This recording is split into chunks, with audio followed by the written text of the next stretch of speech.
শুক্রবার গতকাল সকালে বাংলার ঘুম ভেঙেছিল এক মর্মান্তিক দুর্ঘটনার খবরে। ঠিক এই রকম একটা পরিস্থিতি মুর্শিদাবাদের বহরমপুরে তৈরি হয়েছিল গোবিন্দপুর রেল লাইন পার করার সময় পুলকারে ধাক্কা ট্রেনের, আর যার জেরে 4 খুদে স্কুল পড়ুয়ার মৃত্যু, প্রাণ গেল এক সাইকেল আরোহীরও।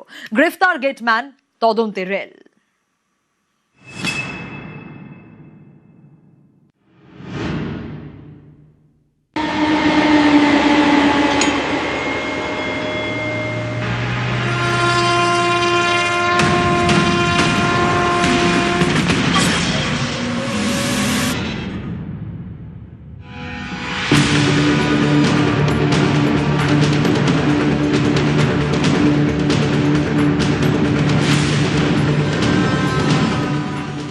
অন্যদিনের মতোই এক ঝাঁক খুদে পড়ুয়া নিয়ে স্কুলের দিকে ছুটছিল পুলকার।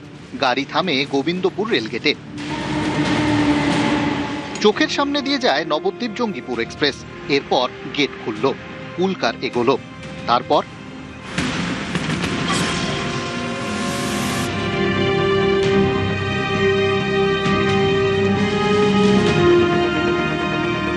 কেউ কিছু বুঝে ওঠার আগেই ট্রেনের ধাক্কা পুলকারে। দলা পাকিয়ে গেল লাল টাটা সুমো।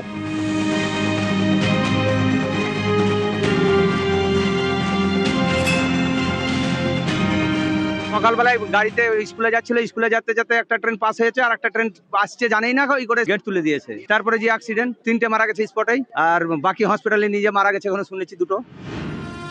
স্থানীয়দের অভিযোগ, নবদ্বীপ জঙ্গিপুর এক্সপ্রেস যাওয়ার পর নেশাগ্রস্ত গেটম্যান রেল গেট খুলেছিলেন কয়েক মুহূর্তের জন্য। সেই ফাঁকেই রেল ট্র্যাকে চলে আসে পুলকার। গাড়ি লাইন পার হওয়ার আগেই আবার গেট বন্ধ, দুদিকেই গেট বন্ধ। ফলে লাইনে আটকে পড়ে স্কুল পড়ুয়াদের গাড়িটি। ঘটে যায় মর্মান্তিক দুর্ঘটনা। দ্রুত গতিতে চলে আসে নিমতিতা কাটুয়া প্যাসেঞ্জার, ধাক্কা মারে পুলকারে।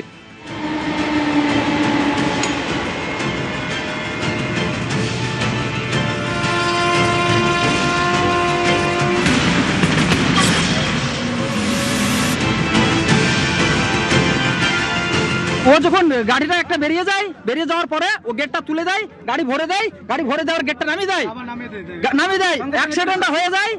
সিসিটিভি ক্যামেরা উপর মানে তুলে গেছে, সিসিটিভি ক্যামেরাতে কোনো নাই। আমরা ফুটেজ দেখতে চাই, পাবলিক সবাই দেখতে চাই। গেঁজা অথচ মদ খেয়েছে, গেঁজা খোকা পাড়ায় পাবলিকে দেখেছে ঘন্টাতে। পড়ুয়াদের উদ্ধার করে হাসপাতালে পৌঁছে দেন স্থানীয়রাই।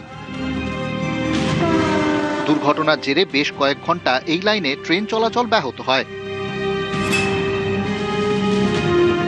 গেটম্যানকে গ্রেপ্তার করা হয়েছে। আমি পুলিশকে বলেছি ও ইনটক্সিকেট ছিল কিনা তার মেডিকেল করাতে। এটা কোনো দুর্ঘটনা নয়, এক ক্ষমার অযোগ্য অপরাধ গেটম্যান করেছে। মুর্শিদাবাদের ঘটনায় তৎপর রেল। ইতিমধ্যেই 7 সদস্যের তদন্ত কমিটি তৈরি হয়েছে। তদন্ত কমিটির নেতৃত্বে এডিআরএম। গেটম্যানের কয়েক সেকেন্ডের ভুল নাকি নেশার মাসুল, উত্তর খুঁজতে তদন্তে রেল। ইতিমধ্যেই মৃতদের পরিবার পিছু 10 লক্ষ টাকার আর্থিক সাহায্য ঘোষণা করেছে রেল। 5 লক্ষ টাকার আর্থিক সাহায্য ঘোষণা করেছে রাজ্য সরকার। নিউজ 18 বাংলা।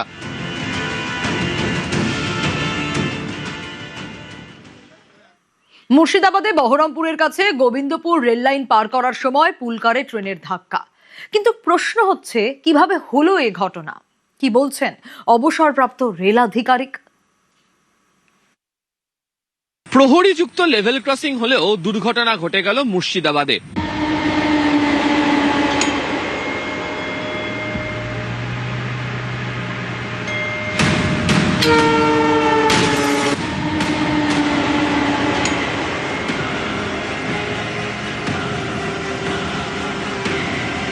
কর্ণ সুবর্ণের কাছে গোবিন্দপুরে যেখানে দুর্ঘটনাটি ঘটেছে, সেই দুর্ঘটনাস্থলের অর্থাৎ লেভেল ক্রসিং, সেখানে গেটম্যান ছিলেন। তবে গেটম্যানের ভূমিকা নিয়ে প্রশ্ন উঠেছে। প্রথমে সাসপেন্ড এবং পরবর্তী সময় তিনি গ্রেফতারও হয়েছেন। যেটুকু খবর পাওয়া গেছে, একটি গাড়ি যাবার পরে সে গেটটা বন্ধ করে দেয়, একটা ট্রেন যাওয়ার পরে। তারপরে আবার সে গেটটা খুলে দেয়, যেটা হচ্ছে নিয়ম বহির্ভূত। যখন প্রাইভেট নাম্বার এক্সচেঞ্জ করে দেওয়া হয়েছে, মানে সে সমাজটাকে জানিয়ে দেওয়া হয়েছে গেটটা বন্ধ হয়েছে, সে কিন্তু গেট খুলতে পারে না, কিন্তু সে গেটটা খুলে দিয়েছিল এবং খুব তড়িৎ গেটটা খুলেছিল। এবং যেটা দেখে, ঘটনা প্রবাহ দেখে বা ছবি দেখে, ভিডিও দেখে যেটা ধারণা হয় সেটা হচ্ছে যে গেটটা সে খুলে দিয়েছিল একদিকে, কিন্তু টাটা সুমোটা, যেটা বাচ্চাদের স্কুলে বাচ্চা নিয়ে যাচ্ছিল, টাটা সুমোটা পার হওয়ার আগেই সে গেটটা বন্ধ করে দেয়। আর যেহেতু প্রাইভেট নাম্বার অলরেডি এক্সচেঞ্জ করা ছিল, যে ডিস্টেন্স সিগন্যাল, যেটা পারমিশন সিগন্যাল, যেখানে স্টপ থাকে না, সেটা সিগন্যাল থ্রু ছিল, এবং ওটা যেখানটা হচ্ছে সেটা 1.5 ডিগ্রি কার্ভ ছিল, এবং ড্রাইভার বেশ তার নির্দিষ্ট গতিবেগেই সে গাড়িটা নিয়ে আসছিল। এসে যখন সে সামনে দেখে যে একটা টাটা সুমো দাঁড়িয়ে আছে, তখন তার কাছে কিছু করার ছিল না মারা ছাড়া। নিয়ম বহির্ভূতভাবে গেটটা কিন্তু খুলে দেওয়া হয়েছে, এবং খুব সম্ভবত টাটা সুমোটা পেরোবার আগেই সেটাকে বন্ধ করে দেওয়া হয়েছে, এবং গেটম্যান সেটা লক্ষ্য করেনি যে গাড়িটা পাস হয়নি। কিন্তু ড্রাইভারের পক্ষে দেখা সম্ভব হয়নি, কেন সে সিগন্যাল পেয়ে ঠিক স্পিডেই আসছিল।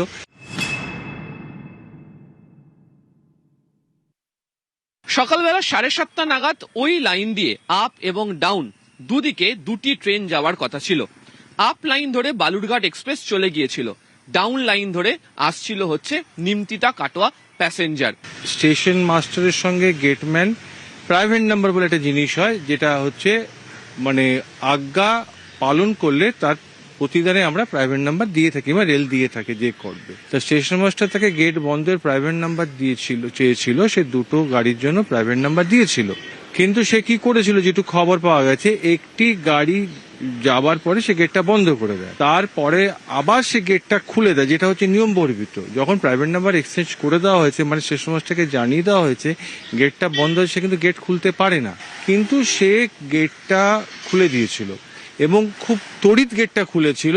এবং যেটা দেখে, ঘটনা প্রবাহ দেখে বা ছবি দেখে, ভিডিও দেখে যেটা ধারণা হয়, সেটা হচ্ছে যে গেটটা সে খুলে দিয়েছিল একদিকে, টাটা সুমোটা পার হওয়ার আগেই সে গেটটা বন্ধ করে দেয়।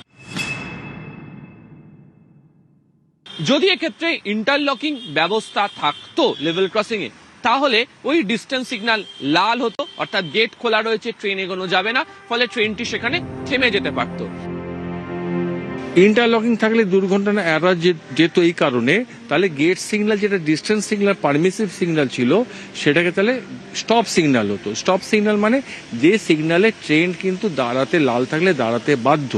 যেহেতু ইন্টারলকিং ছিল না এবং টিভিউর কম থাকার জন্য সেটা ইন্টারলকিং হয়নি, কিন্তু ইন্টারলকিং যদি হতো তাহলে গেট সিগন্যাল থাকতো, আর গেট সিগন্যাল সবসময় তার মধ্যে দুটো সিগন্যাল থাকবে, হয় যাবে নইলে দাঁড়াবে, তাহলে সেটা দুর্ঘটনা এড়ানো যেত। কেউ কিন্তু নেশাগ্রস্ত অবস্থায় কাজ করতে পারে না, এবং তার জন্য রেলের অনেক রকম চেকিং সিস্টেম আছে, ব্রিথেলাইজার দিয়ে টেস্ট করা হয় মাঝে মাঝে। স্থানীয় লোকেরা বলছে যে গেটম্যান নেশাগ্রস্ত অবস্থায় থাকে, এবং এটা সর্বজন বিদিত। তো এখানে তো একটা অন্যায় হয়েছে, যেটা আমরা বলতে পারি ঠিক মতন মনিটরিং এর একটা অভাব। স্থানীয়দের দাবি, ওই গেটম্যান নেশাগ্রস্ত অবস্থাতে ছিলেন। এর আগেও নাকি সেই ধরনের অবস্থার মধ্যে তাকে লক্ষ্য করতে পারা গেছে। এই গেটম্যানদের দেখাশোনার বিষয়টি তারা যথাযথভাবে ডিউটি করছেন কিনা তা অনেকটাই বর্তায় হচ্ছে পার্মানেন্ট ওয়ে ইন্সপেক্টর বা PWI দের হাতে। এক্ষেত্রে দাঁড়িয়ে ওইখানে দায়িত্বে থাকা যিনি PWI রয়েছেন, তার ভূমিকাও প্রশ্নচিহ্নের মুখে। সে কারণে রেলের তরফ থেকে তাকেও সাসপেন্ড করা হয়েছে। ক্যামেরা অসিত দাসের সাথে আবির ঘোষাল, নিউজ 18 বাংলা, কলকাতা। আধুনিক ইন্টারলকিং সিস্টেম থাকলে মুর্শিদাবাদের দুর্ঘটনা এড়ানো যেত, এমনটাই মনে করছেন বিশেষজ্ঞরা। কেন, সেটা বুঝে নিতে আমরা পৌঁছে গিয়েছিলাম দমদমের একটি রেল গেটে। গেটম্যানের হাতে কলমে বুঝিয়ে দিলেন ইন্টারলকিং কেন নিরাপদ, কিভাবে কাজ করে এই সিস্টেম।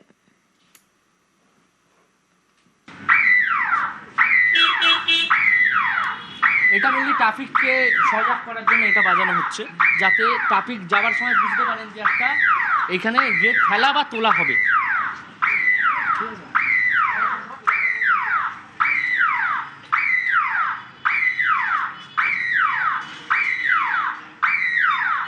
এই গেটটা ফেলা হলো, এবার বাইরেটা নিয়ে নেওয়া হবে, বাইরেটা নিয়ে নিতে হবে। এখানেও এক্ষেত্রে গেট পড়ছে। হ্যাঁ হ্যাঁ, গেট পড়ছে, তাই জন্যই এটা চলছে। আর আমার দেখার দায়িত্ব যে কোনো মাঝে যেন ট্রাফিক না ফেসে যায়।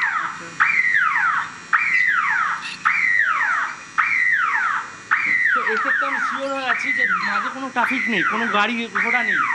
তো আমি এখন এই দুটো চাবি নিচ্ছি, ঠিক আছে, এই দুটো উইন্স মেশিন দিয়ে মানে গেটটা দেওয়া হয়েছে।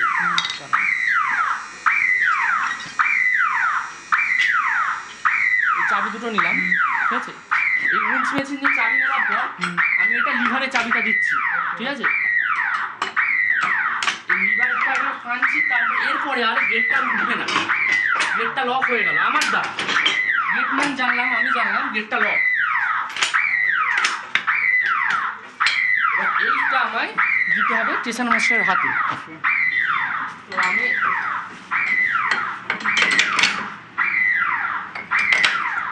এবার এইটা হলো ইলেকট্রিক্যাল কি, এইটা দিয়ে দিচ্ছি স্টেশন মাস্টার। আপনি দেখতে পাবেন ওইখানে গেট ক্লোজ দেখাবে, এই সবুজ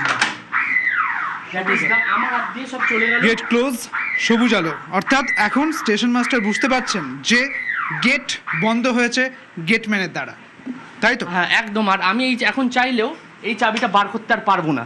তো এই গেটটা আর আমার হাতে নেই। যতক্ষণ না ট্রেনটা যাবে, যতক্ষণ না ট্রেনটা বেরোবে, স্টেশন মাস্টার নামে চাবিটা দেবে, আমি কোনোভাবেই গেটটা আর খুলতে পারবো না। ইন্টারলকিং গেটের ক্ষেত্রে হ্যাঁ হ্যাঁ হ্যাঁ, এইটাই ইন্টারলকিং গেটের সুবিধা, যে গেটম্যানের হাত দিয়ে পুরো সম্পূর্ণ পাওয়ারটা স্টেশন মাস্টারের হাতে চলে যায়, অথবা সিগন্যালের হাতে চলে যায়। না হলে আর যদি এই গেটটা খুলে যায়, সিগন্যাল অলরেডি কেটে যাবে। নজরে বাংলায় এবার নজর থাকবে বিধানসভায় মুখোমুখি গতকাল কুণাল মদন। মমতার হাত ছেড়ে বিধানসভায় মদন। মমতা তৃণমূলের বিধায়কদের মুখোমুখি হন তিনি। ইডির নোটিশের ভয়ে নব তৃণমূলে মদন। কুণাল ঘোষ মন্তব্য করেন, মদন সাক্ষাতের পর কুণাল ঘোষে দাবি করেন মদন মমতা তৃণমূলেরই লোক। নব তৃণমূলে মদন মমতা তৃণমূলের লোক বলছেন কুণাল ঘোষ। শারীরিকভাবে ফিজিক্যালি হয়তো ওইদিকে গেছেন, কিন্তু মদনদাও বিশ্বাস করেন রেপিস্টকে। মদনদার মন অন্যদিকে পড়ে আছে। কাপুরুষের মতো ইডি দিয়ে বৌদি আর ছেলেদেরকে নোটিশ দিয়েছে। ফলে আমরা চাই মদনদা ভালো থাকুক, 2-4 দিন যা মন চায় প্রাণ চায় বলুক। আমরা এটুকু জেনে রাখছি, আমাদের ভেতরের একটা লোক ওদের মধ্যে রইল। বায়ু, আলো, হাওয়া সব নিয়ে যত গান, পাখি, ফুল, সব থেকে বেশি গান হয়েছে মন নিয়ে। আজ মন চেয়েছে আমি হারিয়ে যাব আমি তোমার সাথে। এখন কুণাল ঠিক আমার সঙ্গে হারাতে চাইছে না অন্য কিছু করতে চাইছে আমি বুঝতে পারিনি। তবে আমার মনে হচ্ছে বোধহয় কুণালের হারাবার দিনটা খুব তাড়াতাড়ি, এটা আমার মনে হলো। স্ত্রী পুত্রর কথা ভেবে স্ত্রী পুত্র চলে যাবে, আমি কেন চলে যাব? সত্যিই যদি আমি কোনো অন্যায় করে থাকি তার তো বিচার হওয়া উচিত। অতএব ওইসব নিয়ে আমার কোনো ব্যাপার নেই। কালীঘাট শিবির বদল করে ঋতব্রত বন্দ্যোপাধ্যায় শিবিরে যোগ দেবার পর মদন মিত্রের সঙ্গে কুণাল ঘোষ, শোভনদেব চট্টোপাধ্যায়, বিমান বন্দ্যোপাধ্যায়দের দেখা হলো সোমবার রাজ্য বিধানসভায় আম্বেদকর মূর্তির নিচে। আর সেখানে দাঁড়িয়ে কুণাল ঘোষের তরফ থেকে মদন মিত্রকে উদ্দেশ্য করে বলা হলো যে তার শরীর ঋতব্রত বন্দ্যোপাধ্যায়দের শিবিরে গেলেও তার মন পড়ে রয়েছে এখনো পর্যন্ত কালীঘাটেই। ফলে মদন মিত্র তাদের প্রতিনিধি হিসেবেই তাদের বিরোধী শিবিরের মধ্যে রয়েছেন, হয়তো কোনো সময় তিনিও চলে আসবেন। যদিও কুণাল ঘোষের এই বক্তব্যকে খারিজ করে মদন মিত্র বললেন যে কুণাল ঘোষের মন বদলাতে পারে শীঘ্রই। ফলে মদন মিত্র তিনি শিবির বদল করার পর তৃণমূল কংগ্রেসের অন্দরে নানা আলোচনা শুরু হয়েছে। বিশেষ করে যে মদন মিত্র মমতা বন্দ্যোপাধ্যায়ের ঘনিষ্ঠ নেতা বলে পরিচিত ছিলেন, তার শিবির বদল করাটা বেশ আশ্চর্যজনক কালীঘাট শিবিরের নেতাদের কাছে। মমতা বন্দ্যোপাধ্যায়ের তরফ থেকে বলা হচ্ছে যারা যেতে চান তারা চলে যান। আবার তিনি বলছেন অনেকেই গোপনে তাদের সঙ্গে যোগাযোগ রাখছেন। এই গোপনে যোগাযোগ রাখার বিষয়ের মধ্যে মদন মিত্রের নাম তুলে দিয়ে কোথাও কি গিয়ে ঋত শিবিরের মধ্যে ভাঙন ধরানোর চেষ্টা করছে কালীঘাট শিবির। যদিও মদন মিত্র সরাসরি খারিজ করে বলছেন তিনি কারোর ভয়ে কালীঘাট শিবির থেকে সরে গিয়ে ঋতব্রত বন্দ্যোপাধ্যায় শিবিরে আসেননি। তার বক্তব্য যদি সত্যি বিরোধী দল হিসেবে থাকতে চায় তাহলে দাবাং তৃণমূল কংগ্রেস দরকার, এবং সেই দাবাং তৃণমূল কংগ্রেসের জন্য ঋতব্রত বন্দ্যোপাধ্যায় শিবিরই যথেষ্ট। একই সঙ্গে তিনি চ্যালেঞ্জ করে বলছেন এবারের 21শে জুলাই গান্ধী মূর্তির সামনেই তৃণমূল কংগ্রেসের নেতা কর্মীরা আসবেন, সেটাই তাদের লক্ষ্য হওয়া উচিত। ফলে সব মিলিয়ে মদন মিত্রর শিবির বদল নিয়ে যে রাজনৈতিক লড়াই শুরু হয়েছিল তৃণমূল কংগ্রেসের অন্দরে, এদিন কুণাল মদন খুনসুটি বিধানসভার অভ্যন্তরে তাদের নতুন মাত্রা যোগ করলো। ক্যামেরা অসিত দাসের সাথে আবির ঘোষাল, নিউজ 18 বাংলা, কলকাতা।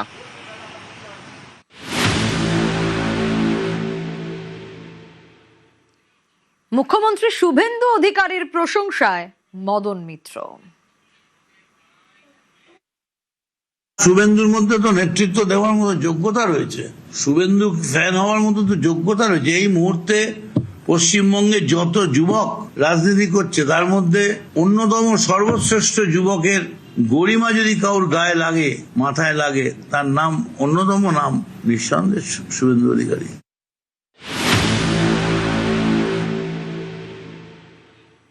গতকাল ঠিক কি ছবি দেখা গিয়েছিল? মদন মিত্র কি পরেছিলেন? গেরুয়া পাঞ্জাবি। গেরুয়া পাঞ্জাবি পরে কি বললেন মদন, শুনুন। পরবো বলে সাদা একটা পাঞ্জাবি পরতেই পাঞ্জাবিটা পরে ভিজে গেল। তখন আমি দেখলাম এটা গায়ে হচ্ছে, পরলাম। তা পরে দেখলাম খুব খারাপ লাগছে না, রংটা খুবই ভালো। আমি এমন রংবাজ, যে কোনো রঙই কাজে লাগে। নিত্য নূতনের মধ্যে দিয়েই এ খেলা চলবে নিরন্তর। আমি মেসি মেসি মেসি। কেন তৃণমূল থেকে যাওয়াদের টিকিট, লকেটকে টিকিট দিচ্ছে না কেন বিজেপি? পদ্ম শিবিরকে খোঁচা কুণালের। বিজেপি আবার তৃণমূল থেকেই কাউকে নেবে নাকি কাউকে বিজেপি থেকে কাউকে দেবে, তো সেটা বিজেপি এবার ঠিক করুক। বিজেপির তো লোকজন নেই, এর আগের 3টে সিটে তো তৃণমূল থেকেই লোক নিয়ে দিতে হয়েছে। এখন কোয়েলকে কি আবার দেবেন? তো বিজেপির তো উচিত এবার লকেটকে দিয়ে দেওয়া। উনি কতদিন আর লড়াই করবেন? উনি ভালো অভিনেত্রী, বাট নেত্রী হিসেবেও কাজ করেছেন। কেন বারবার তৃণমূল থেকে যাওয়া লোকদের নিচ্ছেন? তো বিজেপি এবার লকেটকে পাঠাক। কোয়েল, দোয়েল, পায়েল কোনো ফ্যাক্টর নয়। বিজেপি সংগঠিত দল, বিজেপিতে সংসদীয় বোর্ড সিদ্ধান্ত নেয়, দাবি শ্রমিক ভট্টাচার্যের। আমাদের তো একটা সংগঠিত রাজনৈতিক দল, সংসদীয় বোর্ড আছে, সেই সংসদীয় বোর্ডের যেটা সিদ্ধান্ত হবে সেটা হবে। কোয়েল, দোয়েল, পায়েল বিষয় এটা নয়। বিষয় হচ্ছে বিজেপি, বিষয় হচ্ছে নরেন্দ্র মোদী, বিষয় হচ্ছে একটা সরকার। এই সরকার ভারতবর্ষের রাজনৈতিক ছবি, সংস্কৃতি, গতিমুখ পুরো পরিবর্তন করে দিয়েছে। তো এখানে কারোর ভালো লাগা, কারোর মন্দ লাগা এই সমস্ত কোনো ব্যাপার নয়। ডিম তরজা, ডিম ছোড়ায় সমর্থন নয়, শ্রমিকের ডিম ছোড়ায় কটাক্ষ কুণাল ঘোষের। কে কি বলছেন আমাদের জানা নেই, আমাদের কাছে তৃণমূল। কারণ আমি ডিম থেরাপিকে গ্রহণ করতে অভ্যস্ত।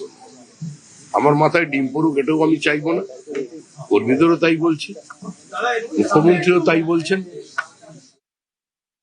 এই ডিম ছোড়া কালচারটা অত্যন্ত খারাপ। যে নিরস্ত্র তাকে এসে একটা ডিম ছোড়া এই দেখিয়ে তো কোনো বীরত্ব হতে পারে না। নানা দিকে যেতে শুরু করেছে। হঠাৎ বিবেক জাগরিত কোন সাংসদের গাড়িতেও ডিম পড়ে গেছে। এক্স কাউন্সিলর গদ্দারদের শিবিরে গেছে, তার উপরও ডিম চলে গেছে। ডিম তো আত্মঘাতীর ডিমে পরিণত হয়েছে। তবে আমার মাঝখানে আমার মাথায় চুল উঠছিল না, আমার চুল খুব ছোট ছিল, কিন্তু এখন দেখুন আমার চুল পুরো ঝাঁকড়া একটা বড়। এটা কিন্তু ডিমটা যেদিন আমার লেগেছিল, আমার চুলে কিন্তু একটা বেশ একটা পজিটিভ এফেক্ট। আমার চুলটা খুব দ্রুত বাড়লো, আবার ঢেউটা ফিরে এসছে, আগে ছিল না।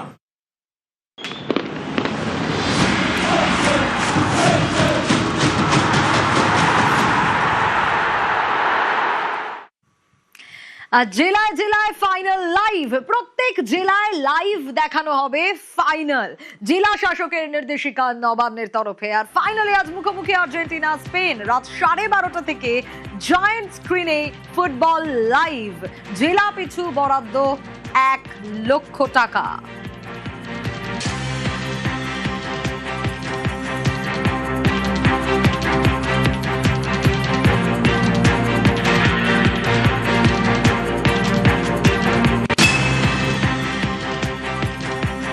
জেলায় জেলায় ফাইনাল লাইভ, প্রত্যেক জেলায় লাইভ দেখানো হবে ফাইনাল। জেলা শাসকদের এমনটাই নির্দেশিকা দেওয়া হয়েছে নবান্নের তরফে। ফাইনালে মুখোমুখি আর্জেন্টিনা স্পেন। রাত 12:30 থেকে জয়েন্ট স্ক্রিনে ফুটবল লাইভ। জেলা পিছু বরাদ্দ 1 লক্ষ টাকা।